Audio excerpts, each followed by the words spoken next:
టాలీవుడ్లో తమ్ముడు తమ్ముడే పేకాట పేకాటే అన్న సామెత నడుస్తోంది.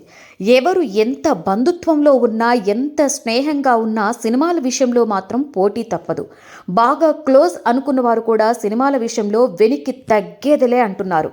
ఈ క్రమంలో అల్లు అర్జున్ జూనియర్ ఎన్టీఆర్ విషయంలో కూడా ఇదే జరిగింది. బన్నీతో ఎంతో ప్రేమగా ఆప్యాయంగా ఉండే ఎన్టీఆర్ ఓ ప్రాంతంలో మాత్రం అల్లు అర్జున్ వల్ల దెబ్బతినక తప్పలేదు. ఇంతకీ ఏమిటా విషయం అంటే, ఫిలిం ఇండస్ట్రీలో చాలా క్లోజ్గా ఉండే వారిలో బన్నీ, తారక్ కూడా ఉన్నారు. ఇద్దరూ బావా బావా అని పిలుచుకుంటూ ఉంటారు. అయితే సినిమాల విషయానికి వస్తే మాత్రం పోటాపోటీగా నడుస్తూనే ఉంటుంది. ఇక ఎన్టీఆర్ రీసెంట్గా దేవర సినిమాతో సంచలనాన్ని సృష్టించాడు. పాన్ ఇండియా రేంజ్లో కూడా మంచి కలెక్షన్లు సాధించి అద్భుతం చేశాడు. కొరటాల శివ డైరెక్షన్లో తెరకెక్కిన ఈ సినిమా అటు హిందీలో ఇటు సౌత్ ఇండియన్ లాంగ్వేజెస్లో దూసుకుపోయింది. ఈ సినిమాతో ఎన్టీఆర్ పాన్ ఇండియా ఇమేజ్ కూడా పెరిగిపోయింది. కొరటాల శివకు ఫస్ట్ పాన్ ఇండియా మూవీగా కొత్త ఇమేజ్ కూడా వచ్చింది. అయితే ఈ సినిమా రైట్స్ విషయంలో ఎన్టీఆర్కి కేరళలో పెద్దగా స్పందన రాలేదని తెలుస్తోంది. కేరళలో దేవర సినిమా రైట్స్ కేవలం 2 కోట్లకు మాత్రమే అమ్ముడుపోయాయట.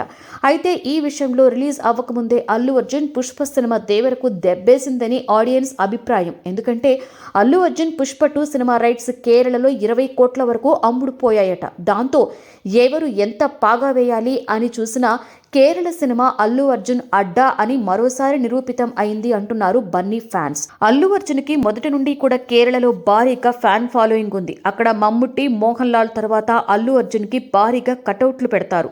అంతేకాదు వారు బన్నీని ముద్దుగా మల్లు అర్జున్ అని కూడా పిలుచుకుంటారు.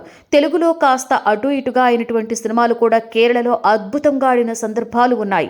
అయితే అల్లు అర్జున్ పుష్ప సినిమాతో పాన్ ఇండియా ఇమేజ్ ని సాధించాడు. పుష్ప సినిమాతో నార్త్లో ఉత్తరప్రదేశ్ లాంటి రాష్ట్రాలలో కూడా అల్లు అర్జున్ అంటే పడి చచ్చిపోతున్నారు అభిమానులు. ఇక పుష్ప 2 కోసం బాలీవుడ్ ఆడియన్స్ ఎంతో ఈగర్గా వెయిట్ చేస్తున్నారు. అటువంటిది కేరళలో పుష్ప 2 అంచనాలు ఏ విధంగా ఉంటాయో చెప్పనక్కర్లేదు. ఇక ఈసారి ఈ సినిమాతో 1000 కోట్లు దాటేలా టార్గెట్ చేసుకుని పనిచేస్తున్నారు. దేవర సినిమా టోటల్గా 500 కోట్లకి పైగానే వసూలు చేసింది. ఇక పుష్ప 1000 కోట్లు అలవోకగా దాటుతుందని అంచనాలు వేస్తున్నారు.